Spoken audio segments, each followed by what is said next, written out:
Hi, in this video I'm going to talk about Background Designer's sprite and brush loading and using it in a slightly different way to load in some brushes.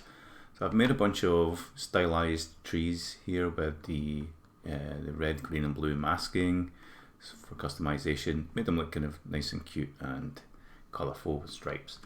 And what I've done is I've made each tree on its own layer and named everything tree soft stripe A 1 to 9 and then A, B, C, D, E, F, right? It doesn't matter how you name these.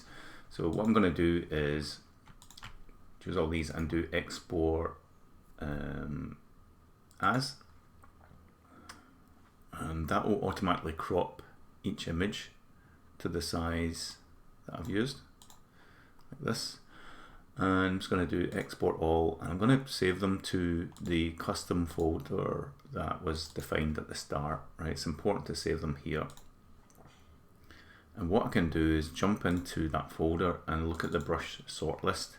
Now I've got a whole lot of things. I was just messing around here and trying some things, and you see there's the category number here and the item number, so I can actually use that.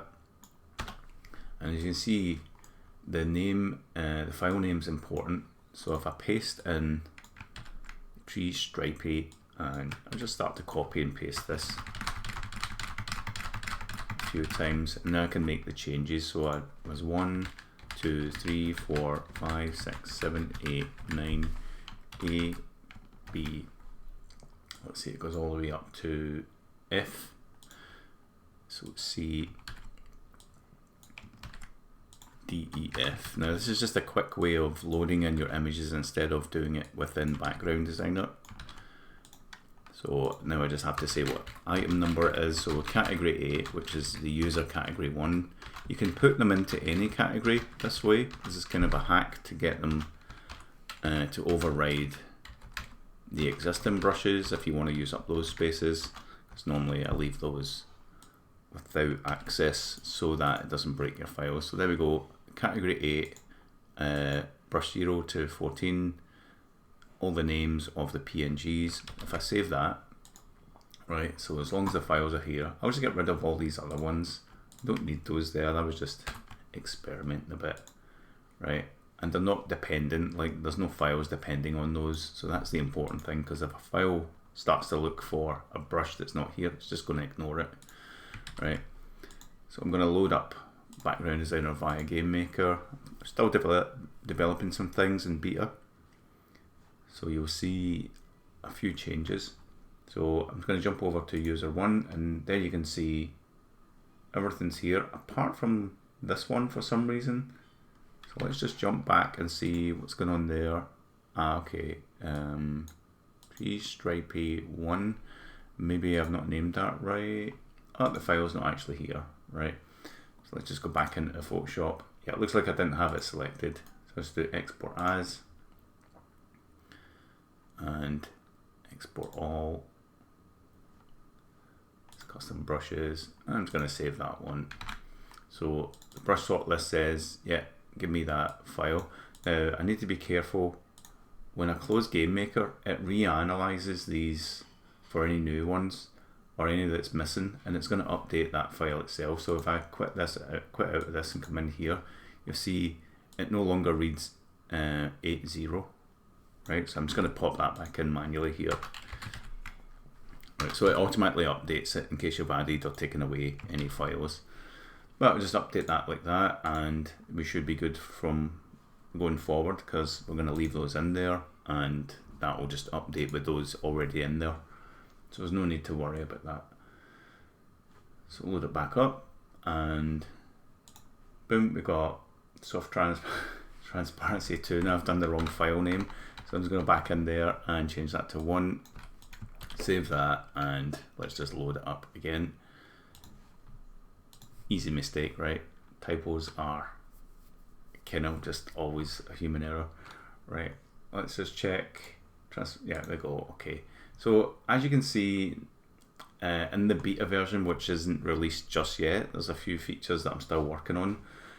So as you can see down the bottom right, you see a preview of the brushes as you made them, right? So if you've made them with the red, green, blue masking, that's how you see them at the bottom right down here. And when you come away from that, you see them using the custom colors. So you can come over here and actually have a look at the bottom right, and you can see what colors can you change everything to, so that anything black can become white, anything blue can become a different kind of blue, anything that was green can also become a green or blue or orange or whatever you want, and anything green, sorry, anything blue becomes whatever you want, anything red, and they come in this order, right? They start black, then they override each other, but they all mix in, right? So if I click that down like that, you can see how that looks. Now if I hold down shift, I can actually affect the last brush that I put down, right? If I don't hold down shift and move this around, it only affects the brush that's not been placed yet.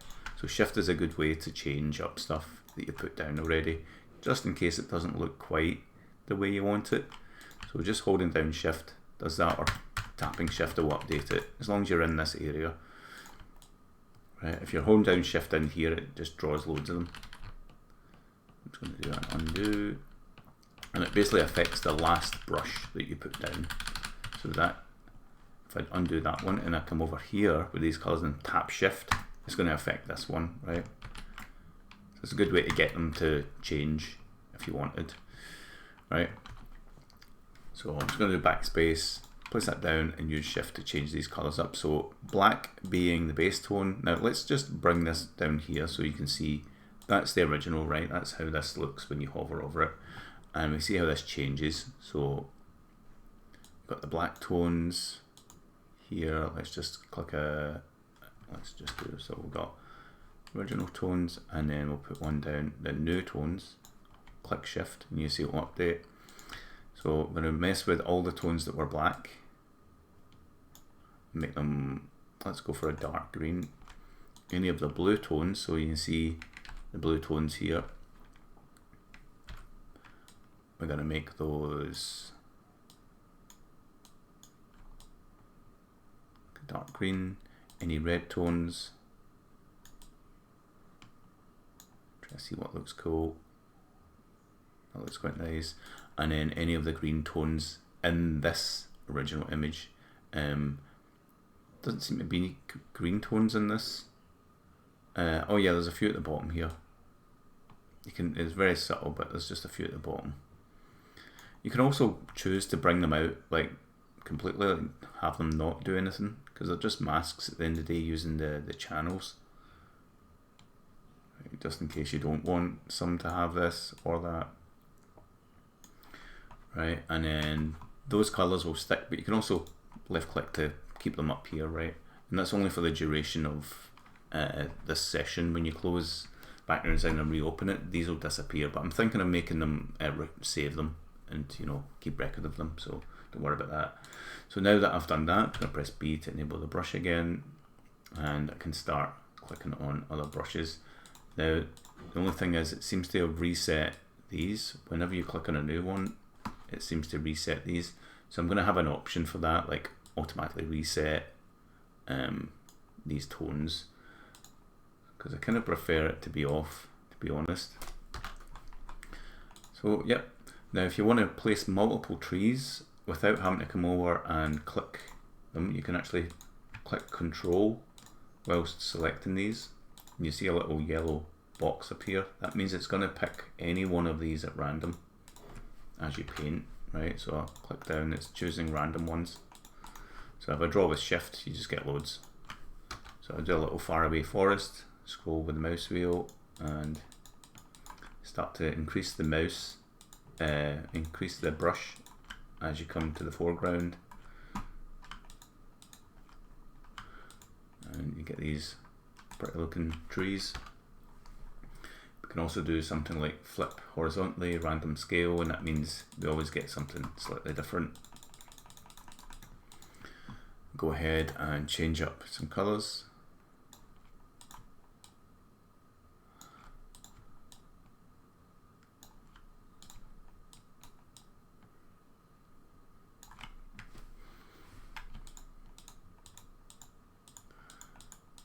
That works quite nicely. So that is going to be the premise of loading in new brushes. If you do buy a pack or something like that, it will come with the brush sort file, which you can append, manually append it to your own file, or whatever you want to do. You can go in and sort the numbers out. So basically category 8, 9, 10, 11, and then 0 to 23 is your numbers there. So if you look back at that sort file, we see category 8 and then the numbers, right? And that's how that works. You can bring in new files that way manually, or you can just click here and load a file. There's a little Japanese gate I made before. Made this in 3D, but you can see it's got the custom colors down here, and if I bring this to new tones, you can see how it changes. And we get the cool pixel mode, automatic dithering. You can choose the dither range, different palettes. Good fun. So I hope you enjoy using Background Designer. Please support me by getting the current alpha on itch for $1. Literally $1 means you'll get updates to the beta version for free. If you're going to wait for the beta version, it's going to be $5 minimum. And there'll be a lot more to it. I'm going to be updating all the different sets. There's a lot of things already in here, and I'll keep the alpha up so that you can muck about with the original sort of form of things. But I will be taking out many of these sort of placeholder assets. These were all just test cases, and you'll still have the alpha version available for you, but I'll be releasing the beta version.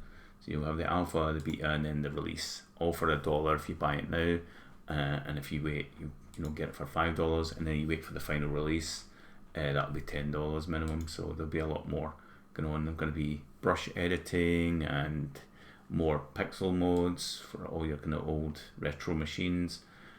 Yeah, just a lot more things, more brush packs as well. So hope you enjoy watching this video, and you can grab Background Designer on itch. If I just jump over to the page, let's see,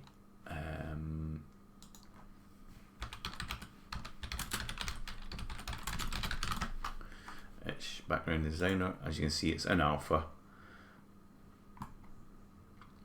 and there's a little devlog here what I've been working on beta wise the last time, and here, and yeah, there's still loads of stuff. There's Background Designer 0.64a, the version that you'll be using. And yeah, have fun. Thanks for watching this video, and I hope you enjoy using it. Feel free to post your work in the Discord channel as well. There's the link to the Discord. Bye for now.